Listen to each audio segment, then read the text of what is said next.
महाशिवरात्रि। शिवरात्रि का व्रत फागुन कृष्ण त्रयोदशी को होता है। काल के काल देवों के देव महादेव के इस व्रत का विशेष महत्व है।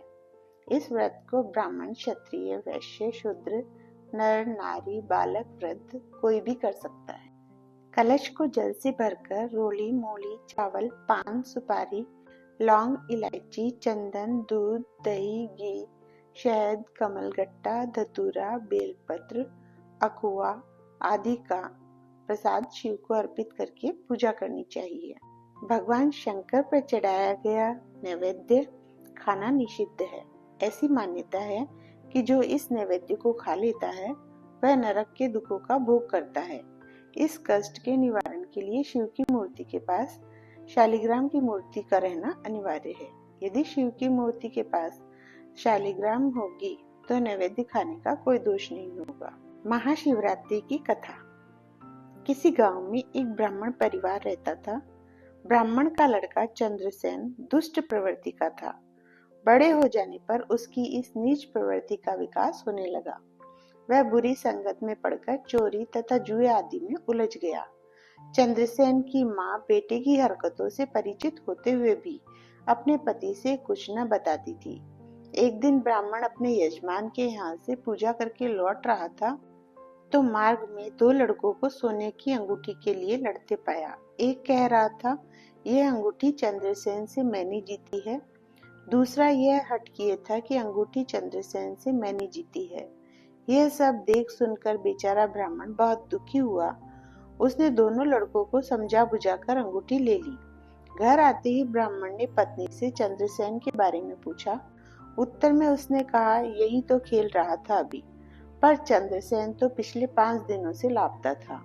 ब्राह्मण ऐसे घर में क्षण भर भी नहीं रहना चाहता था जहाँ उसका जुआरी तथा चोर बेटा रह रहा हो तथा उसकी माँ उसके अवगुणों पर हमेशा पर्दा डालती हो। घर से ही कुछ चुरा ले जाने के लिए चंद्रसेन आ ही रहा था कि दोस्तों ने पिता की नाराजगी उस पर जाहिर कर दी। चंद्रसेन उल्टे पांव भाग निकला। रास्ते में कहीं मंदिर के पास कीर्तन हो रहा था। भूखा चंद्रसेन कीर्तन मंडली में बैठ गया। उस दिन शिवरात्रि थी। भक्तों ने शंकर पर तरह तरह का भोग चढ़ा रखा था। चंद्रसेन इसी भोग सामग्री को उड़ाने की ताक में लग गया। कीर्तन करते करते भक्तगण धीरे धीरे सो गए। सबको सोया जानकर चंद्रसेन ने मौके का लाभ उठाकर भोग की चोरी की और भाग निकला। मंदिर से बाहर निकलते ही किसी भक्त की आंख खुली और उसने चंद्रसेन को भागते देखकर चोर चोर कहकर शोर मचाया। लोगों ने उसका पीछा किया। भूखा चंद्रसेन भाग न सका और किसी डंडे के प्रहार से चोट खाकर गिरते ही मृत्यु को प्राप्त हो गया। अब मृतक चंद्रसेन को लेने शंकर के गण तथा यमदूत एक साथ वहां आ पहुंचे। यमदूतों के अनुसार चंद्रसेन नरक का अधिकारी था, कारण उसने बराबर पाप ही किए थे। शिव के गणों के अनुसार चंद्रसेन स्वर्ग का अधिकारी था, कारण वह शिव भक्त था। चंद्रसेन ने पिछले 5 दिनों से भूखे रहकर व्रत तथा शिवरात्रि को जागरण जो किया था।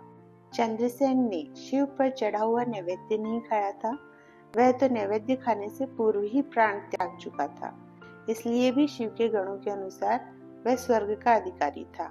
ऐसा भगवान शंकर के अनुग्रह से ही हुआ था। इस प्रकार खेल प्रकृति का चंद्रसेन मोक्ष का अधिकारी हुआ। यमदूत खाली हाथ लौटे और चंद्रसेन को भगवान शिव के सत्संग मात्र से ही मोक्ष मिल गया। श्री शिवाय नमस्तुभ्यम।